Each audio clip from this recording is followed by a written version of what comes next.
Praise the lord. అతి శ్రేష్ఠుడైన యేసుక్రీస్తు నామమున వాక్యం వింటున్న విశ్వాసులందరికీ ప్రభు పేరిట వందనాలు. మీరంతా క్షేమంగా ఉన్నారని తలంచే మీ ఆత్మీయ దేవసేకులు బ్రదర్ తేజోమయ.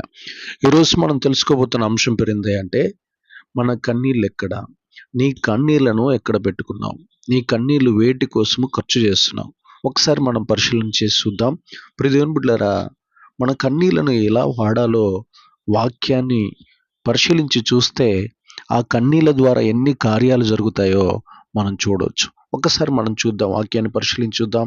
కీర్తనల గ్రంథము 56వ అధ్యాయము, కీర్తనల గ్రంథము 56వ అధ్యాయం 8వ వచనం.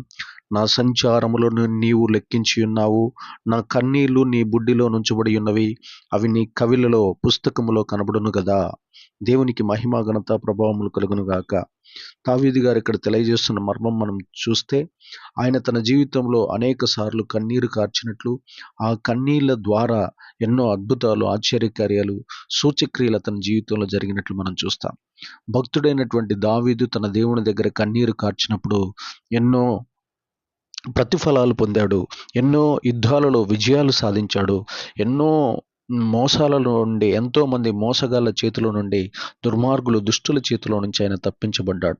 తనకంటే పరాక్రమశాలులు, తనకంటే బలవంతులు, తనకంటే ధనవంతులు, తన చుట్టూ ఉన్నటువంటి మూర్ఖులను ఎంతో మందిని ఆయన జయించినట్లు మనం బైబిల్లో చూస్తున్నాం. ప్రియ దేవుని బిడ్డలారా, ఆయన ఎందుకోసం ఏడ్చాడో కీర్తనల గ్రంథం అంతా మనం చదువుతూ ఉంటుంటే, ఆయన జీవితంలో అనేక సందర్భాల్లో ఓటములు, అనేక సందర్భాల్లో కన్నీళ్లు, అనేక సందర్భాల్లో అవమానాలు, అనేక సందర్భాల్లో ఎన్నో రకాలైనటువంటి మారణ హోమాల మధ్యలో అతను నిలబడినట్లు, అయినా వాటన్నిటిలో నుంచి దేవుడు తప్పించి, విడిపించి, గొప్ప చేసి, ఘనపరిచి, సింహాసనాన్నిచ్చి స్థిరపరిచినట్లు మనం బైబిల్లో చూస్తున్నాం. చూడండి, అక్కడ రాస్తున్నాడు, ఆయన ఎంతో స్పష్టంగా తెలియదు, నా కన్నీళ్లు నీ బుడ్డిలో నుంచబడి ఉన్నవి. నీవు కన్నీరు కారిస్తే ఆ కన్నీరు యావత్తు పరలోకములో ఉన్న దేవుని యొక్క సన్నిధిలో ఉన్న బుడ్డిలో నింపబడి ఉంటాయి.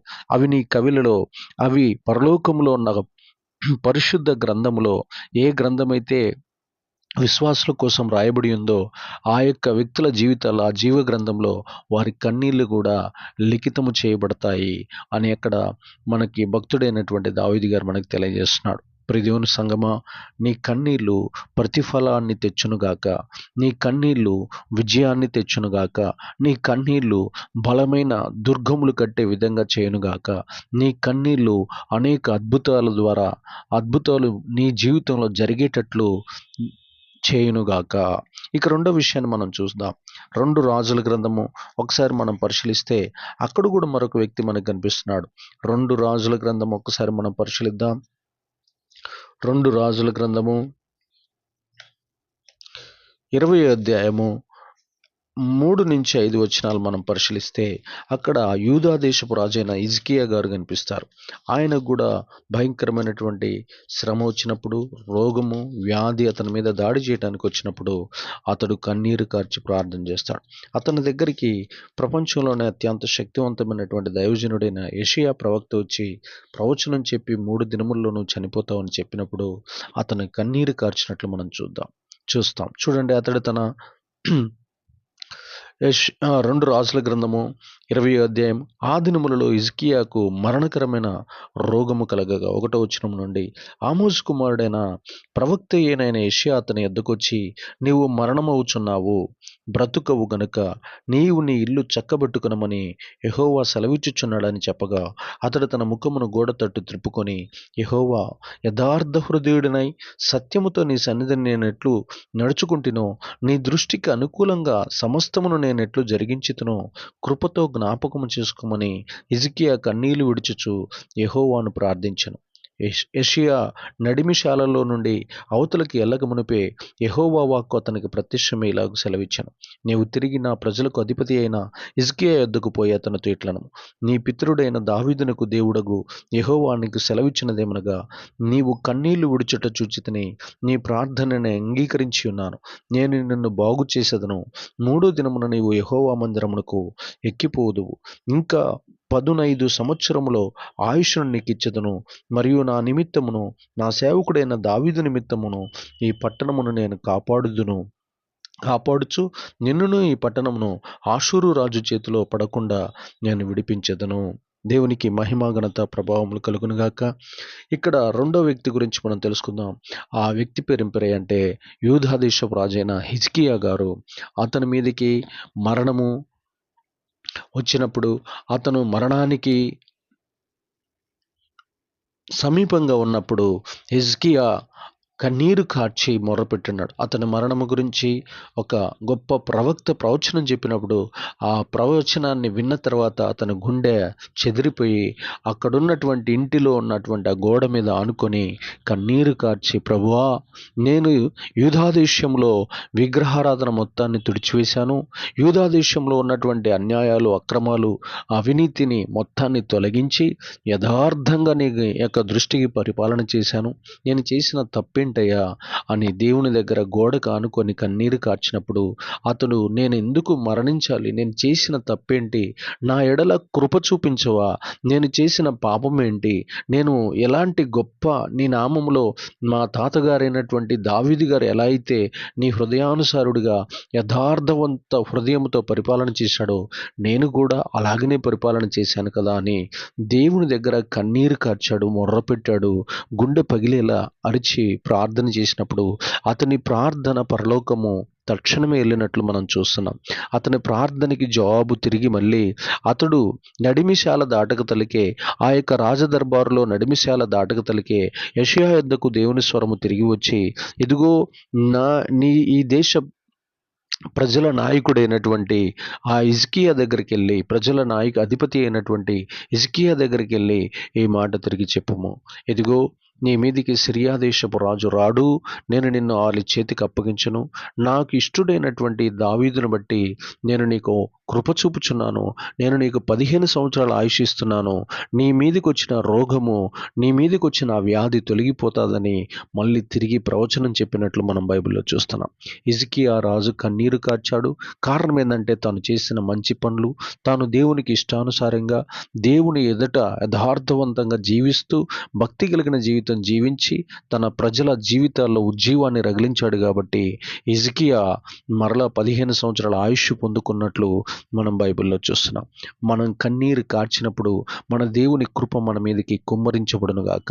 మన మీదకి వస్తున్న మరణాలు, మన మీదకి వస్తున్న వ్యసనాలు, మన మీదకి వస్తున్న దుర్మార్గపు యుద్ధాలు అవన్నీ ఆగిపోవును గాక.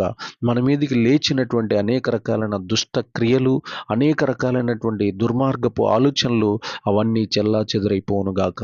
మన మీదకి దాడి చేయడానికి వచ్చిన మరణాన్ని కూడా మనం కన్నీరు కార్చినప్పుడు మన దేవుడు అధికమైన కృప కలిగిన వాడు, అత్యంత వాత్సల్యత కలిగిన వాడు కాబట్టి ఆయన చెప్పితే మనకు ఆయుష్ అధికంగా పెరుగును గాక.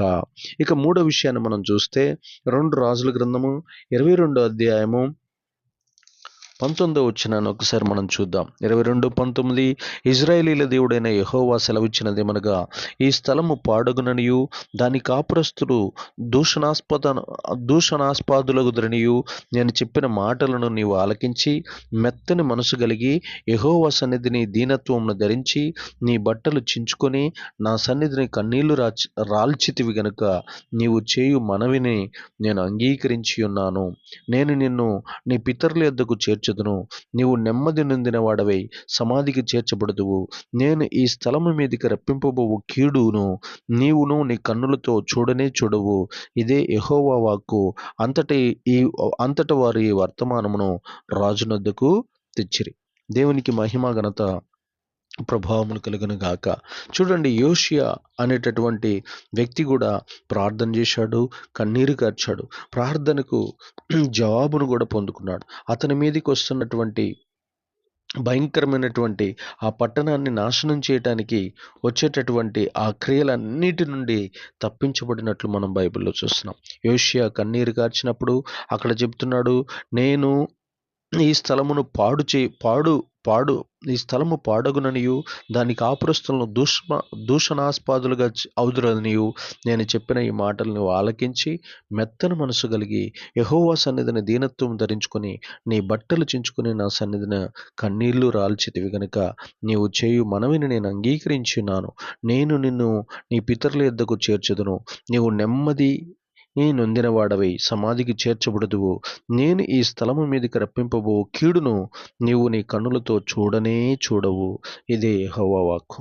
అతని మీదకి వచ్చే కీడు, ఆ యొక్క దేశం మీదకి వచ్చే కీడును, ఆ స్థలం మీదకి వచ్చేటటువంటి కీడును తప్పించమని యోషియా ప్రార్థన చేసినప్పుడు అతని కన్నీళ్లను ఆలకించి అతడు బట్టలు చించుకొని కన్నీళ్లు కార్చి, అయ్యా నా కాలంలో నేను పరిపాలన చేస్తున్న సమయంలో ఇది వస్తే నా పేరు, నా ప్రతిష్ట, నా గౌరవం, నా మర్యాద మొత్తం పోతాదని అతడి కన్నీరు కార్చి ఆ వచ్చే శాపము, ఆ వాక్యము చదివి ఏ గ్రంథపు చుట్టలైతే అతనికి దొరికాయో ఆ గ్రంథమును చుట్టపులు చదివినప్పుడు వాటిలో ఉన్న శాపములు, వాటిలో నుండి వచ్చే కీడు, వాటి నుండి వచ్చేటటువంటి ఆ ప్రమాదాలు తప్పించమని యోషియా రాజు ప్రార్థన చేసి మొర్రపెట్టినప్పుడు అద్భుతమైన రీతిలో అతని మీదకి దేవుని కనికరం దిగి వచ్చినట్లు, అతడు ప్రార్థనకు జవాబు పొందినట్లు, అతని పరిపాలనా కాలంలో ఎన్నటికీ ఆ కీడు రాదని దేవుడు తప్పించినట్లు, నీవు మరణించే వరకు ఆ కీడు నీకు సంభవించదు, నువ్వు నెమ్మది కలిగి సమాధికి వెళ్తావు అని చెప్పినట్లు, దేవుడు అతనికి అభయం ఇచ్చినట్లు, అతను చేసిన ప్రార్థనకి జవాబు పొందినట్లు, అతని కన్నీళ్లకు ప్రార్థనకు జవాబు వచ్చినట్లు, అతని కన్నీళ్లు ఫలించినట్లు మనం బైబిల్లో చూస్తున్నాం. దేవునికి సమస్త మహిమ ఘనత ప్రభావములు కలుగును గాక. అతనికి దొరికిన గ్రంథములో చదివినప్పుడు, దేవాలయంను శుభ్రపరుస్తున్నప్పుడు గ్రంథపు చుట్ట, మోషే రాయించినటువంటి గ్రంథపు చుట్టలు అతనికి దొరికినప్పుడు వాటిని చదువుకున్నప్పుడు బట్టలు చించుకొని ఆ యొక్క దేశం మీదకి వచ్చే కీడును తప్పించమని కన్నీరు కార్చినప్పుడు అద్భుతమైన రీతిలో అతను విడుదల పొందినట్లు మనం బైబిల్లో చూస్తున్నాం. దేవునికి సమస్త మహిమ ఘనత ప్రభావములు కలుగును గాక. ఆ తర్వాత యోహాను సువార్త 11వ అధ్యాయం మనం ఒకసారి చూస్తే, యోహాను సువార్త 11వ అధ్యాయము 35వ వచనం ఒకసారి మనం చూస్తే అక్కడ మార్తా, మరియా, లాజరు అనేటటువంటి వారి యొక్క కుటుంబం మనకు కనిపిస్తుంది. ఒకసారి మనం చూద్దాం. యోహాను సువార్త 11వ అధ్యాయము 35వ వచనం. అక్కడ లాజరు చనిపోయినప్పుడు యేసు ప్రభువారు చూడండి, యేసు కన్నీళ్లు విడిచెను అని రాయబడి ఉంది. దేవునికి మహిమ ఘనత ప్రభావములు కలుగును గాక. అక్కడ మార్తా, మరియా, లాజరు బెతనియా అనే ప్రాంతానికి వచ్చినప్పుడు ఆయనకి ఎలా పరిచర్య చేశారో, ఆయన్ని ఎలా చేర్చుకున్నారో, ఆయన్ని ఎలా ఆదరించారో, ఆయన మాటలు ఎలా విన్నారో ఆయనకి తెలుసు. కాబట్టి ఆ ప్రేమ, ఆప్యాయతలు, అనురాగాలు, ఆ బంధాలు అన్నీ ఒక్కసారి జ్ఞాపకం చేసుకొని యేసు ప్రభువారు ఏడ్చినట్లు మనం బైబిల్లో చూస్తాం. ఆయన కన్నీళ్లు విడిచాడు. ఆ కన్నీళ్ళ వెనక వారు చేసిన ప్రయాస, వారు చేసిన పరిచర్య, వారు చేసినటువంటి క్రియలు, వారు ప్రభువుకి ఎంత సరెండర్ అయ్యారో అవన్నీ చూసినప్పుడు, జ్ఞాపకం వచ్చినప్పుడు కన్నీళ్లు ఊట వల్లే పొంగి పొర్లాయి. యేసు ప్రభువారు లాజరు మధ్య ఆయుష్కులోనే చనిపోవటం చూసి కన్నీరు కార్చినట్లు, కన్నీళ్లు విడిచి అదే సమాధి దగ్గరికి వెళ్ళి, లాజరు ఏ సమాధి దగ్గరైతే 4 రోజుల ముందుగా చనిపోయి సమాధి చేయబడి ఉన్నాడో ఆ సమాధిలో నుంచి ఆ రాయిని తీసిమించి సమాధిలో ఉన్న లాజరును దేవుడికి ప్రార్థన చేసి బ్రతికించినట్లు, లాజరు బయటికి రమ్మని అడగానే చచ్చిపోయిన లాజరు ఆ యొక్క పేత వస్త్రముల చేత కట్టబడిన వాడై నడుచుకుంటూ సమాధిలో నుంచి బయటికి వచ్చినట్లు, అలాగా అనేక మంది ఆ గ్రామస్తులందరి ముందు అతన్ని లేపినందున ఆ ప్రాంతంలో ఉన్న అనేక మంది అవిశ్వాసులు, అవిధేయులు అందరూ దేవుణ్ణి స్తుతించినట్లు, దేవునికి భయపడినట్లు, దేవుణ్ణి విశ్వసించినట్లు, దేవుణ్ణి అంగీకరించినట్లు, దేవుడి యొక్క శక్తిని తెలుసుకున్నట్లు మనం బైబిల్లో చూస్తున్నాం. ప్రియ దేవుని సంగమా, ఎప్పుడు ప్రజలు దేవుని వైపు తిరుగుతారంటే అద్భుతాలు జరిగినప్పుడు మాత్రమే, ఆశ్చర్యకార్యాలు జరిగినప్పుడు మాత్రమే, ఎవరూ చేయలేనటువంటి గొప్ప కార్యాలు మనం చేసినప్పుడు మాత్రమే దేశాలు మారిపోతాయి. ఈ ప్రపంచంలో ఇది అసాధ్యము అన్నదాన్ని యేసుప్రభువు వారు లాజరు ద్వారా సుసాధ్యం చేయటం వల్ల ఆ ప్రాంతమే కాదు, ఆ వార్త రాజులకి, రాణులకి, రాజ్యాలకు దాటిపోయింది. అనేక మంది నజరేయుడైన యేసుప్రభువు వారి అంటే భయపడ్డారు, విశ్వసించారు, పరలోక దేవుణ్ణి నమ్మారు, పరలోక దేవునికి భయపడ్డారు, పరలోకం చేరాలనే ఆశతో చాలామంది బాప్తిసం తీసుకున్నారు, సంఘాలకు వచ్చారు. దేవుణ్ణి విశ్వసించి తమ అవిధేయతని, తమ అవిశ్వాసాన్ని, తమ అజ్ఞానాన్ని, తమ అవివేకాన్ని, తమ అల్పత్వాన్ని విడిచిపెట్టి దేవుని వైపు త్రిప్పబడినట్లు మనం చూస్తాం. ఎవరి జీవితంలో అయితే అద్భుతాలు జరుగుతాయో, యేసు ప్రభువారు లాజరుని లేపినట్టు ఆ ప్రాంతాలన్నీ ఎలా ఉజ్జీవం రగిలాయో, ఆ ప్రాంతాలన్నీ ఎలా కదిలించబడ్డాయో మనం కూడా అనేకమైన దైవ కార్యాలు దేవుని నామంలో చేసినప్పుడు అద్భుతాలు, ఆశ్చర్యకార్యాలు, అనేక మంది ప్రజలు మార్చబడతారు. దెయ్యాలు ఎల్లగొట్టినప్పుడు, మంత్ర శక్తుల చేతిలో నుంచి మనం ప్రజలను విడిపించినప్పుడు, రోగస్తులను వారి కోసం మనం ప్రార్థన చేసి వారిని లేపినప్పుడు అనేక మంది కుటుంబాలు, పట్టణాలు, దేశాలు దేవుని నమ్ముకుంటారు, దేవునికి భయపడతారు, దేవుని యొక్క రక్షణలోనికి పరిగెత్తుకుంటూ వస్తారు. కాబట్టి దేవుని బిడ్డలారా, యేసు ప్రభు వారి కన్నీళ్లు అనేక మందిని ప్రభు వైపు తండ్రి అయిన దేవుని ఎద్దుకు వచ్చేటట్లు చేసింది. దేవునికి స్తోత్రం కలుగును గాక. పౌలు కన్నీళ్ళ గురించి ఒకసారి మనం చూద్దాం. అపోస్తుల కార్యంలో ఒకసారి మనం పరిశీలించి చూస్తే 20వ అధ్యాయము, అపోస్తుల కార్యములు 20వ అధ్యాయం 19 నుంచి ఒకసారి మనం చూద్దాం. 20వ అధ్యాయం 19, యూదుల కుట్రల వలన నాకు శోధన సంభవించినను కన్నీళ్లు విడుచుచు పూర్ణమైన వినయభావముతో నేను ఎలాగున ప్రభువును సేవించుచుంటునో మీకే తెలియను. దేవునికి మహిమ, ఘనత, ప్రభావములు కలుగును గాక. పౌలు గారి కన్నీళ్లు అనేక శోధనలను తప్పించమని ఏడుకున్నట్లు మనం చూస్తున్నాం. యూదుల కుట్రలు, ఆ తర్వాత జతపని వారు, ఆ తర్వాత అనేక మంది కపటులు అతని యొక్క పరిచర్యలో ఉన్నారు. అతని చుట్టూ అనేక మంది అతని యొక్క పరిచర్యను విమర్శించేవారు, ఎగతాళి చేసేవారు, వేధించేవారు, అతన్ని చంపటానికి, అతన్ని అనేక రకాలుగా వేధించటానికి ప్రయత్నం చేసినప్పుడు ఆ శోధనలన్నిటిలో కూడా ప్రభువుని పట్టుకున్నాడు. ఆ శోధనలు ఎన్ని అతని మీద దాడి చేయటానికి వచ్చినా ప్రభువుని ఇంకా పూర్ణ హృదయంతో సేవించాడు తప్ప ప్రభువుని విడిచిపెట్టిన వాడు కాడు. ప్రభు పిలుపు మీద తిరుగుబాటు చేసిన వాడు కాదు. ప్రభు ఇచ్చినటువంటి ఆ యొక్క ఏదైతే నమ్మకమైన పరిచర్య ఇచ్చాడో ఆ పరిచర్యను గాలికి వదిలేసిన వాడు కాడు. చూడండి దేవుని బిడ్డలారా, ఎంత స్పష్టంగా రాయబడి ఉన్నదో. పౌలు గారి కన్నీళ్లు ప్రపంచంలో ఉన్న ప్రజలందరినీ ప్రభు వైపు తిప్పాలని. పౌలు గారి కన్నీళ్లు ప్రపంచంలో అజ్ఞానములో, మూర్ఖత్వంలో, మూఢనమ్మకాల్లో, అంధభక్తిలో, ఏది భక్తి అని తెలియక దేవుడి యొక్క స్వరము వినకుండా చేసేటటువంటి భక్తిహీనులందరినీ భక్తులుగా మార్చాలనేది పౌలు గారి కన్నీళ్ళ యొక్క ప్రయాస. ఆయన కన్నీరు కార్చేది ప్రపంచంలో ఉన్న ఆత్మలన్నీ ప్రభు వైపు తిప్పాలని. ఆయన ఇతర దేశాలకు మిషనరీలుగా వెళ్ళింది ఇతరులను దేవుని యొక్క శక్తిని చూపించాలని, సిలువు యొక్క శక్తిని వారికి తెలియచేయాలని, పునరుత్థానం యొక్క శక్తిని వారికి తెలియచేయాలని, ఎత్తబడుట, ప్రభు రాకడ గురించి, అలాగనే పరలోక రాజ్య ప్రవేశం గురించి వారికి తెలియచేయాలని ఆయన ప్రయాసపడినట్లు, కన్నీరు కార్చినట్లు, ఆయన పరిచర్యలో ఎన్నో అవమానాలు, ఎన్నో ఉపవాసాలు, ఎన్నో అవరోధాలు, ఎన్నో భయంకరమైనటువంటి శ్రమలు, మరణపు దాడులు, ఎన్నో రకాలైన గుద్దులు, పిడిగుద్దులు, ఉపవాసాలు, చెంపదెబ్బలు, కొరడా దెబ్బలు తిన్నాడు, జాగరణములు చేశాడు, ఉపవాసాలు చేశాడు, అవమానించబడ్డాడు, ఉమ్మివేయబడ్డాడు, గంపలో దింపబడ్డాడు, రాళ్లతో కొట్టబడ్డాడు, అనేక రకాలుగా అతడు అవమానపరచబడ్డాడు, గేలి చేయబడ్డాడు, త్రోక్కివేయబడ్డాడు, త్రోసివేయబడ్డాడు, అణిచివేయబడ్డాడు, అవమానపరచబడ్డాడు, హేళనకు గురయ్యాడు, ఆహారం లేకుండా నలిగిపోయాడు, అనేక రకాల కష్టాలకు గురయ్యాడు, నష్టాలలో పడిపోయాడు, తినటానికి తిండి లేక కూడా ఎన్నో రాత్రులు గడిపాడు. అలాంటి ఘోరమైనటువంటి శ్రమల్లో కూడా ప్రభు అయిన యేసుక్రీస్తు వారి కోసం నిలబడ్డాడు తప్ప ఆయన అప్పగించిన పరిచర్యని నమ్మకంగా చేశాడు.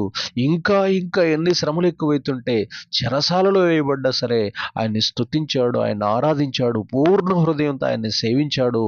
ఆరాధన యొక్క శక్తిని, ప్రతిరోజు ఆరాధన ఎవరికి చెయ్యాలో, ప్రతిరోజు ఆరాధన ఎలా చెయ్యాలో, ప్రతిరోజు దేవునికి, ఈ నిజమైన దేవునికి ఆరాధన ప్రతి నిమిషం ఎలా చేయాలో ప్రపంచ క్రైస్తవులకి, ప్రపంచంలో ఉన్న మనుషులకి, ప్రపంచంలో ఉన్న అన్యజనులందరికీ తెలియజేశాడు పౌలు గారు. దేవుని బిడ్డలారా, ఆయన కన్నీళ్లు ప్రభువును సేవించే కన్నీళ్లు, ఆయన కన్నీళ్లు ఆత్మలను రక్షించే కన్నీళ్లు, ఆయన కన్నీళ్లు సంఘాలను స్థాపించే కన్నీళ్లు. పౌలు గారి కన్నీళ్లు ఆయన కన్నీళ్లను ప్రభువు యొక్క పరిచర్యను నమ్మకంగా చేసే కన్నీళ్లు, ఆయన కన్నీళ్లు ప్రభువును సంతోషపరిచే కన్నీళ్లు. పౌలు గారి కన్నీళ్లు ప్రభువు మెప్పును పొందే కన్నీళ్లు. కాబట్టి ప్రియ దేవుని బిడ్డలారా, మనం కూడా అలాంటి కన్నీళ్లు కార్చి మన దేశస్థులను 150 కోట్ల మందిలో ఇంకా 130 కోట్ల మంది రక్షణలో లేక అల్లాడిపోతూ ఏది నిజమైన దేవుడో తెలియక వారు ప్రకృతిని ఆరాధిస్తూ రాళ్లను, రప్పలను, పాములను, కుక్కలను, చెట్లను, జంతువులను వాటిని ఆరాధన చేస్తూ వాటిలో నిజమైన దేవుడు ఉన్నాడనే భ్రమలో ఉన్నారు. అలాంటి ఆ భ్రమల్లో నుండి, ఆ బంధకాల్లో నుండి మన ప్రజలను మనం కాపాడుకోవాల్సిన భారము, బాధ్యత మనందరికీ ఉండును గాక. ఆ తర్వాత మనం మరొకరు బైబిల్లో కన్నీరు గార్చారు. వారి గురించి ఒకసారి మనం చూద్దాం. నెహెమ్యా గ్రంథం ఒకసారి మనం పరిశీలిస్తే అక్కడ రాయబడిన మాటలు మనం పరిశీలించుద్దాం. ప్రియ దేవుని బిడ్డలారా, నెహెమ్యా గ్రంథము 1వ అధ్యాయము, నెహెమ్యా గ్రంథము 1వ అధ్యాయం 4వ వచనం ఒకసారి చూద్దాం. నెహెమ్యా భక్తుడు ఇక్కడ దేనికోసం కన్నీళ్లు కార్చారో మీకు తెలియజేస్తాను. 1:4 ఈ మాటలు వినినప్పుడు నేను కూర్చుండి ఏడ్చి కొన్ని దినములు దుఃఖముతో ఉపవాసముండి ఆకాశమందలి దేవుని ఎదుట విజ్ఞాపన చేసితిని. దేవునికి మహిమ, ఘనత, ప్రభావములు కలుగును గాక. యెరూషలేము గోడలు పడిపోయినాయని, అది పాడైన దిబ్బగా మారిపోయిందని ఇజ్రాయెల్ దేశం నుండి వచ్చినటువంటి కొంతమంది స్నేహితులు అతనికి చెప్పిన మాటలు విన్నప్పుడు అతను కన్నీరు కార్చి, అతడు అదే ఏ ప్రాంతంలో అయితే ఆయన రాజుగారి దగ్గర కోటలో పరిచర్య చేస్తున్నాడో ఆ ప్రాంతంలో అతను కూర్చొని రాజైన ఆర్తహసస్త దగ్గర అతడు ఏ షుషాను కోటలైతే ఉన్నాడో ఆ కోటలో కూర్చొని ఏడ్చినట్లు మనం బైబిల్లో చూస్తున్నాం. ప్రియ దేవుని బిడ్డలారా, చాలా జాగ్రత్తగా వినండి. అక్కడ రాయబడినటువంటి మాటలు, ఈ మాటలు విన్నప్పుడు నేను కూర్చుండి ఏడ్చి కొన్ని దినములు దుఃఖముతో ఉపవాసం ఉండి ఆకాశమందలి దేవుని ఎదుట విజ్ఞాపన చేసితిని. పడిపోయిన ప్రాకారాలు కట్టాలని కన్నీరు కార్చాడు నెహెమ్యా. చెడిపోయిన మందిరాలు, చెడిపోయిన జీవితాలను బాగు చేయాలని మనం కన్నీళ్లు కార్చాలి. భ్రష్టత్వం చేతిలో, దెయ్యాల చేతిలో, వ్యసనాల చేతిలో, అనేక రకాలైనటువంటి పాపపు బంధకాల చేతిలో బంధింపబడిన ప్రజలను దేవుని వైపు త్రిప్పాలని మనం కన్నీరు కార్చాలి. మన చుట్టూ చాలా మంది అసూయతో ఉంటారు. మన చుట్టూ చాలా మంది పగతో, మన చుట్టూ చాలా మంది క్రోధముతో, సాతాను దుష్ట గుణాలు కలిగిన వారై ఉంటారు. వారి మార్పు కోసం మనం కన్నీరు కార్చాలి. వారి యొక్క వ్యసనాల నుండి విడుదల కోసం మనం కన్నీరు కార్చాలి. భర్తలు మారు మనసు పొందకుండా, భర్తలకు అనేక రకాలైన వ్యసనాలతో ఉన్నప్పుడు భార్యలు కన్నీరు కార్చాలి. భార్యలు మాట వినని స్థితిలో తిరుగుబాటుతో, కోపముతో, అసూయతో, పగతో ఉన్నప్పుడు భర్తలు కన్నీరు కార్చి ప్రార్థన చేసినప్పుడు భార్యలు మారేటట్లు మనం చేయాలి. నెహెమ్యా ఎలా అయితే కన్నీటి ప్రార్థన చేశాడో, ఏ దుష్టులైతే, ఏ దుర్మార్గులైతే యెరూషలేమును కాల్చివేసి దాని గోడలు పగలగొట్టారో ఆ గోడలు తిరిగి కట్టబడాలని, తన ప్రజలు క్షేమంగా ఉండాలని ఆయన కన్నీరు కార్చి, పగిలిపోయినటువంటి ఆ గోడలు కట్టడం కోసం కన్నీరు కార్చి దుఃఖపడి దేవుని ఎదుట విజ్ఞాపన ప్రార్థనలు చేసినప్పుడు అతని కన్నీళ్ళ ద్వారా యెరూషలేము గోడ 52 రోజుల్లో కట్టబడినట్లు, ఆ గోడకు ఆర్తహసస్త రాజు సహాయ సహకారాలు అందించినట్లు, అతనికి కావలసిన ధనము, అతనికి కావలసిన బలము, అతనికి కావలసిన సైన్యము, అతనికి కావలసిన సామాగ్రి సమస్తాన్ని సమకూర్చి ఆ గోడ కట్టి నువ్వు తిరిగి రాపో అని పంపించినట్లు మనం బైబిల్లో చూస్తున్నాం. ప్రియ దేవుని బిడ్డలారా, నెహెమ్యా కన్నీళ్లు ప్రాకారాలు, పడిపోయిన ప్రాకారాలు కట్టేటట్లు అది ఇప్పటికీ కూడా ప్రపంచంలో అనే అత్యంత శక్తివంతమైన గోడగా చరిత్రలో యెరూషలేము దేవాలయం దగ్గర ఉన్నట్లు మనం బైబిల్లో చూస్తున్నాం. నెహెమ్యా కన్నీరు కార్చి ఏదైతే కట్టాడో ఆ కన్నీరు కార్చింది నేటి వరకు సజీవంగా మన కళ్ళతో మనం చూస్తున్నాం. అది చరిత్రలో నిలిచి ఉంది.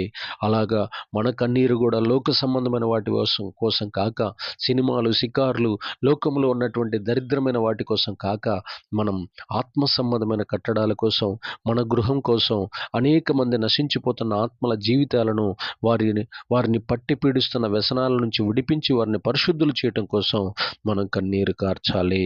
తర్వాత ప్రియ దేవుని బిడ్డలారా, హెబ్రీయులకు రాసిన పత్రిక 12వ అధ్యాయం 17వ వచనం ఒకసారి మనం చూస్తే, హెబ్రీయులకు రాసిన పత్రిక ఒకసారి మనం చూద్దాం. దేవుని సంగమా, అక్కడ రాయబడినటువంటి మాటను మనం పరిశీలించుద్దాం. హెబ్రీయులకు రాసిన పత్రిక 12వ అధ్యాయము 17వ వచనాన్ని ఒకసారి మనం చూద్దాం.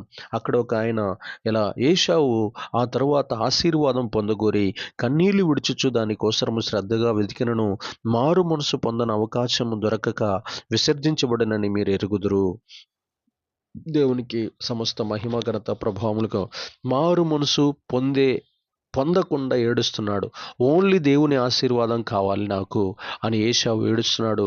దేవుని ఆశీర్వాదం కోసం ఏడుస్తున్నాడు తప్ప తాను భ్రష్టున్నని, తాను వ్యభిచారినని, తాను మోసగాడినని, తాను కోపిష్ఠునని, తాను ఒక వేటగాడినని, తాను ఎంతోమందిని గాయపరిచాడని, తాను ఎంతోమందిని వేధించాడని తన యొక్క మారు మనసు కోసం అతను పశ్చాత్తాపపడినట్లు మనం బైబిల్లో పడినట్లు చూడట్లేదు.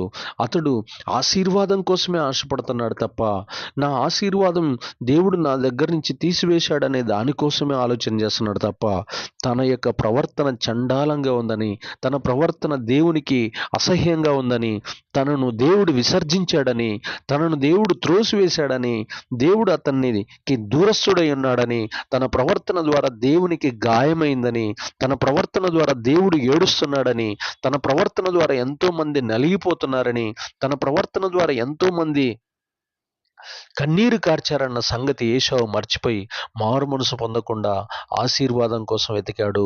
చివరికి ఆశీర్వాదాన్ని పోగొట్టుకున్నాడు. మారు మనసును పొందలేదు కాబట్టి పరలోకాన్ని, నిత్య జీవాన్ని పోగొట్టుకున్న దరిద్రుడిగా మనకి బైబిల్లో కనిపిస్తున్నాడు. కన్నీరైతే కారుస్తున్నాడు కానీ భౌతిక సంబంధమైన ఆశీర్వాదాల కోసం కన్నీరు కారుస్తున్నాడు కానీ ఆత్మ సంబంధంగా యుగ యుగాలు దేవునితో ఉండేటటువంటి ఆ రాజ్యంలో, నిత్య జీవంలో యుగ యుగాలు ఉండే ఆ భాగ్యాన్ని పోగొట్టుకున్నాడు. ఇప్పటికి కూడా చాలా మంది దుర్మార్గులు క్రైస్తవ్యంలో ఉన్నారు. వారు భౌతిక సంబంధమైన ఆశీర్వాదాలు మాకు రాలేదని కన్నీరు గారుస్తున్నారు తప్ప వారు ఆత్మ సంబంధంగా ఎంతమందికి మేలుకరంగా ఉన్నారో, వారి పుట్టుక ఎంతమందికి ఆశీర్వాదకరంగా ఉందో వారు మర్చిపోయారు. వారు ఎంతో ఎంతో మందిని, వందలు, వేలు, లక్షల మందిని వారి ప్రవర్తనతో బాధపరిచిన వారు ఉన్నారు. వారి ప్రవర్తన ద్వారా దేవునికి గుండెకు గాయం చేసిన వారు ఉన్నారు. అలాంటి వారు ఏశావు వలె భ్రష్టులుగా మారిపోయి వారు పాతాళానికి, నరకానికి వెళ్ళిపోతారు. వారు కార్చిన కన్నీళ్లు దొంగ కన్నీరుగా, వారు కార్చిన కన్నీళ్లు ముసల కన్నీరుగా, వారు కార్చిన కన్నీళ్లు వ్యర్థమైన కన్నీళ్లుగా దేవుని సన్నిధికి కనపడతాయి. మనం అలాగా ఉండకుండా మన కన్నీళ్లు ఆశీర్వాదాల కోసం కాక, మన కన్నీళ్లు మన ప్రవర్తనను సరిచేసుకునే కన్నీళ్లుగా, మన జీవితాన్ని బాగు చేసుకునే కన్నీళ్లుగా, మన యొక్క ప్రవర్తన దేవునికి ఇంపైన సువాసనగా, దేవునికి ఇష్టమైనటువంటి ఇష్టమైనటువంటి మంచి ప్రవర్తన కలిగినటువంటి యోగ్యమైనటువంటి ప్రవర్తన కలిగినటువంటి కన్నీళ్లుగా మలుచుకోవటానికి మన కన్నీరు కార్చాలి. మన ప్రవర్తన సరి చేసుకోవటానికి మన కన్నీళ్లు కార్చాలి. మనం దేవునికి ఇంపైన సువాసనంగా మార్చబడటానికి మనం కన్నీరు కార్చాలి. మనం దేవునికి ప్రియులుగా, దేవుని ఇష్టానుసారులుగా, దేవుని హృదయానుసారులుగా, దేవుని స్నేహితులుగా, దేవుని ప్రియకుమారులుగా మార్చబడటానికి మన కన్నీళ్లు మనం మార్చుకునేదము గాక. దేవుడు అట్టి భాగ్యము, ధన్యత మనందరికీ దయచేయును గాక. ఆమేన్.